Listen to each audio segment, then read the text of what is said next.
Alright everyone, we start off today of course talking about a little Bidenomics, talking about gas prices. As I've mentioned before, and this is pretty simple to explain, when gas prices, or rather like oil in general, rise, the cost of everything else rises too. It's your commute to work, it's the cost of hiring trucks and shit to move products around. It's the cost of manufacturing and processing things. It certainly affects food. I love it when people are like, well, wheat prices are up, but who cares? Fuck the farmers. If the wheat prices go up by 20-30%, that's going to definitely affect the price of your steak. Corn tied in there as well. Of course, grains are used in feed for animals. It's self-explanatory, although I don't know that wheat directly impacts cows as much. I think that would more impact, like, I know chicken feed and shit, I think they have wheat seeds in them. So sunflower seeds are used as animal feed in some cases too. Your bird seed's going to be a lot more expensive because Ukraine was invaded. Apparently they produce like 60-70% of the whole supply for the world. That could be a little bit of a problem, so the time to switch away from seed oils is now. Too bad the animal fats will cost more as well. Anyway, right now, the average gas price in the United States, I'm focusing on the US here, is $4.32 per gallon. If you look at a map, link in the description, you'll notice an interesting similarity between this map and certain political maps. I'll get into that. First, though, keep in mind, if you're watching this video on YouTube, there will be a pinned comment down below with links to other video hosting sites that I use. Keep in mind that I make exclusive content every day, usually 2 videos unless there's a non-political, like a literary update or something. Look at this map.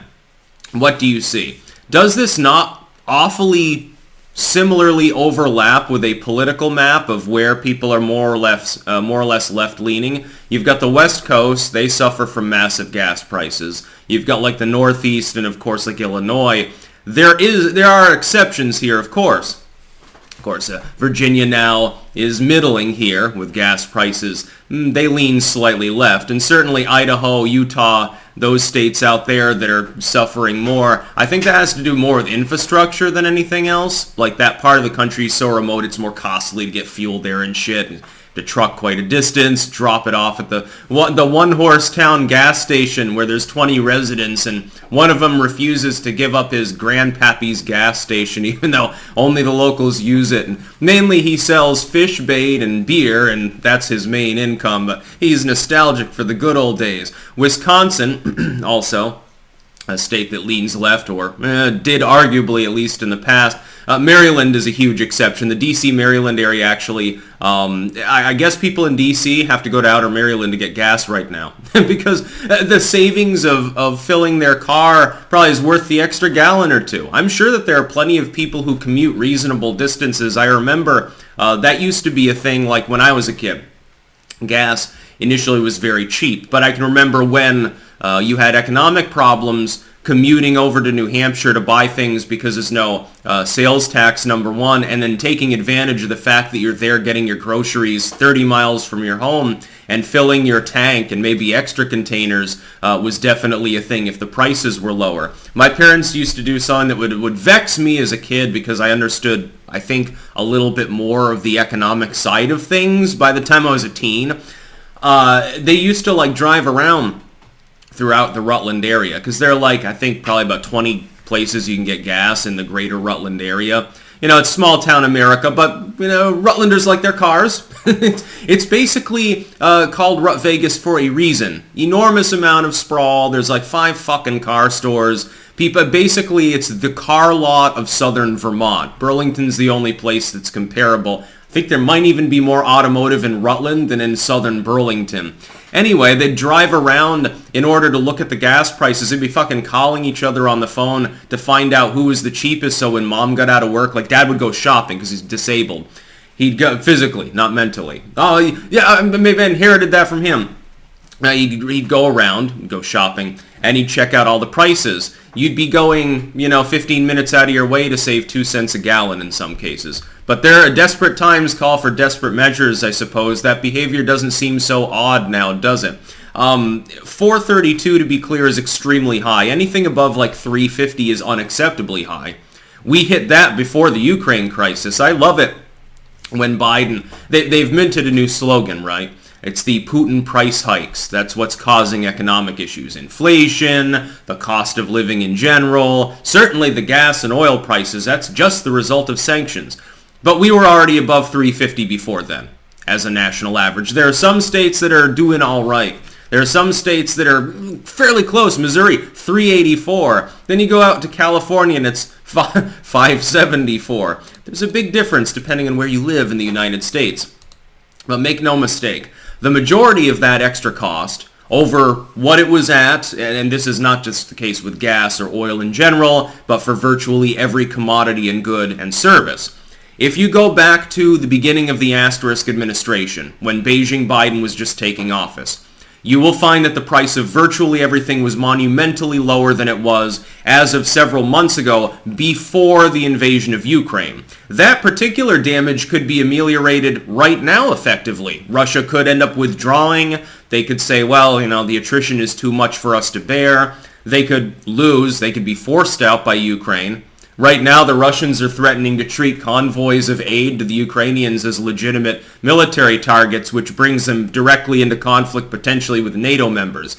I don't know what a good idea that is, considering you don't necessarily know what's in that truck. Could be Stinger missiles. Well, that's a military target, at least in a crazy way if you're thinking from the backdrop of mutually assured destruction and you don't get nostalgic for the Cold War at least. But it could also be food. They could be MREs, and if you bomb the MREs, definitely people like me will be very, very mad because MREs are cool. And they come from all over the world. Can you imagine all the plethora of MREs being deposited in Western Ukraine right now?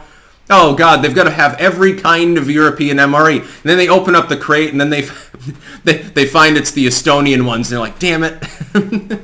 Then their next door neighbor's got the French ones, so they're sitting pretty. But this is Bidenomics.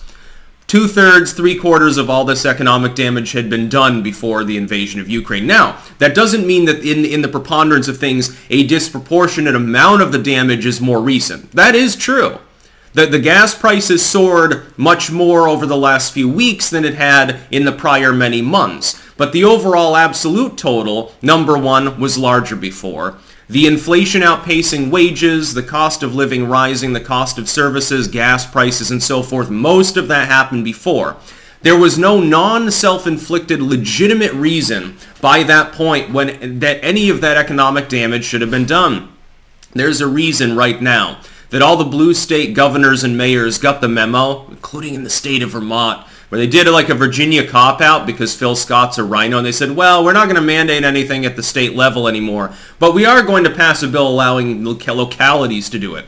Now they realize it's a bad idea because it's causing economic damage, which it did for several years anyway, and now they're trying to ameliorate as much damage as possible, largely on behalf of Joe Biden. That's really what it's about. They're still looking at the polls. I love seeing the fluff pieces that are like, well, Biden got a bounce after the Ukraine got invaded, which I'm sure he's gleeful about, by the way. How long do you think that'll last, considering that gas prices, according to AAA, they're saying that in polling, a majority of Americans start being real pissed off if gas is over $4 a gallon. Well, it's 30 cents more than that right now. That's just one measure, one metric of the misery index, how much it's costing to commute. If your wages haven't kept pace with inflation and prices on everything are higher, and now you also have to spend considerably more to commute, if you've got a low-end job right now, in some cases, depending on where that job is located in relation to your home, it may literally not be worth going in unless it's an extended, like you're doing overtime. It may literally not be worth it. I'm sure that this is going to cause unemployment to have issues too. Labor force participation already does. If you factor that in, the unemployment numbers don't look so cheerful, by the way. Wasn't a problem under Trump up until the lockdownerism, just saying. But again, link in the description. Take a look for yourself. And this, again, has ticked down very slightly from a few days ago when it technically peaked. Part of that could be strategic oil reserves, but we've seen this before. This happened again months before the Ukraine invasion. Gas prices start hitting uncomfy levels. Biden does some polling and says, well, people are pissed at this. I have to at least look like I'm doing something. They freed up a much larger amount of the strategic oil reserves that were carefully bought and squirreled away under Trump. Again, another thing pissed away by Bidenomics. It lowered the cost of gas by a marginal amount for a couple of weeks, about 5-10 cents, depending on where you were. This will do the same, only probably slightly less. Gas prices will freeze in place for a very short period of time. They may crawl up further. We could see $4.50 per gallon for gas. I'm sorry, but at some point it's no longer economically feasible to utilize your automobile, and their only answer, their let them eat cake answer, well, buy an electric car. You wouldn't have this problem. Why don't you walk to work? Yeah, I mean, you commute 10 miles. Well, you'll get in shape, won't you? Just wake up an hour and a half earlier every single fucking day. Well, you also are eating less food probably, because if you're making that choice, you're probably lower middle class or parts down, working class, or maybe you're like dirt poor, and you have 5 roommates, because that's how many people it'll take to rent a one-room apartment at the prices that it currently is at in most parts of the United States if you're at minimum wage. So just get that extra exercise. You're not eating any better. You're still making the same shit wage, and inflation keeps eking away at its purchasing power, and you ain't getting a raise. If anything, the massive cost of pricing, the massive price hikes, and all the other problems are going to significantly lower the demand for certain goods. And then manufacturers, restaurants, and so forth will start firing people because they can't raise wages any further. That's impossible, but they have to do something or their workers will start quitting. They'll have to fire every 10th position or something. The restaurant will have one fewer waitress in order to save money. Their electricity is costing more. The gas that they're using in the restaurant is causing more. Keeping the lights on, paying the techies to keep their website up. Everything costs a lot more. Well, at some point, when the cost rises too much and you're not taking in any more money because demand is actually lowering, you fire people. It's a potential death spiral that could lead to stagflationary conditions that would be official. As opposed to saying, basically we have stagflation, basically we're now in a recession, even the economists, even Paul Krugman would have to come out belatedly and begrudgingly and admit to it.